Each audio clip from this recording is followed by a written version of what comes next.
भजनहीन व्यक्ति का स्पर्श यदि हो जाए तो कितने दुर्गुण मन में प्रवेश कर जाते हैं। काम एष क्रोध एष रजो गुण समुद्भव। गीता में भगवान कहते हैं ये काम क्रोध आदि जो है ना, ये रजोगुण से उत्पन्न होते हैं।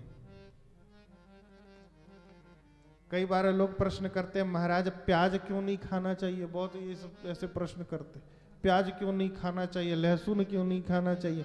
बोले इसलिए नहीं खाना चाहिए क्योंकि इनके सेवन से तमोगुण की वृद्धि होती है, और मनुष्य के लिए तमोगुण और रजोगुण की अधिकता उसके लिए ठीक नहीं है। साधन में उसे विघ्न उपस्थित हो जाए।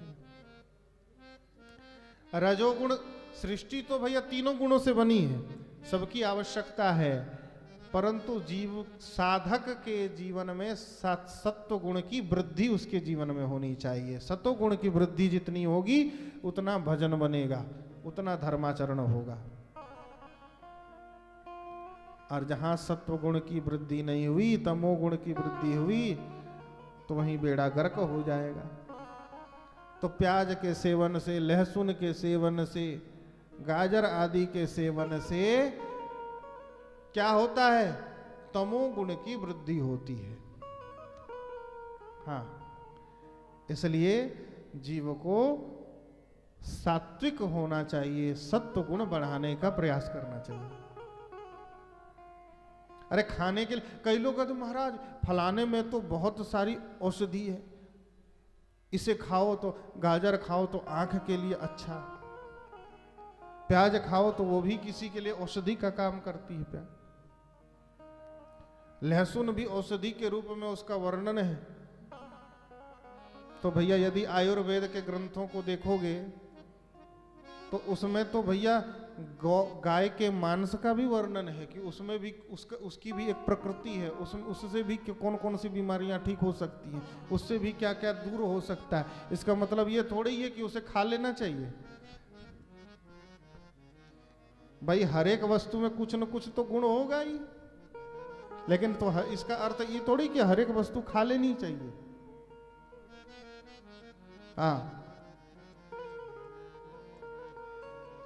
इसलिए जब साधना में हम बढ़ते हैं, साधन पक्ष हमारा होता है, तो उस समय व्यक्ति को यह प्रयास करना चाहिए हम सात्विक हो जाएं। हाँ, इसलिए हमें सबसे पहले आहार की शुद्धि करनी पड़ती है। आहार शुद्धौ सत्व शुद्धि, और सत्व शुद्धौ ध्रुवा स्मृति।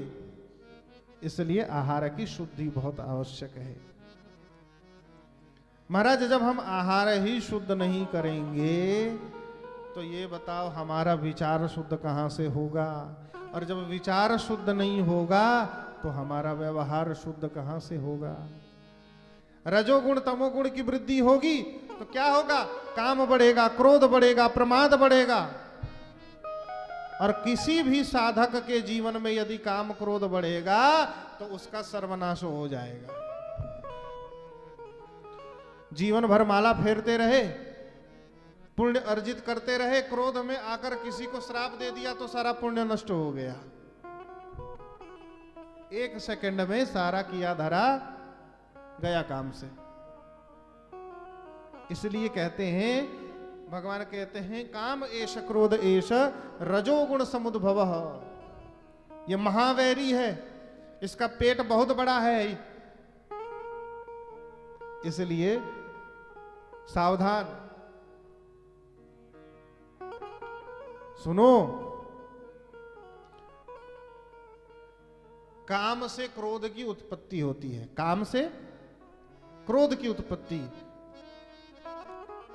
नारद को अहंकार हो गया, सबने सोचा कि कामदेव को हमने जीत लिया है।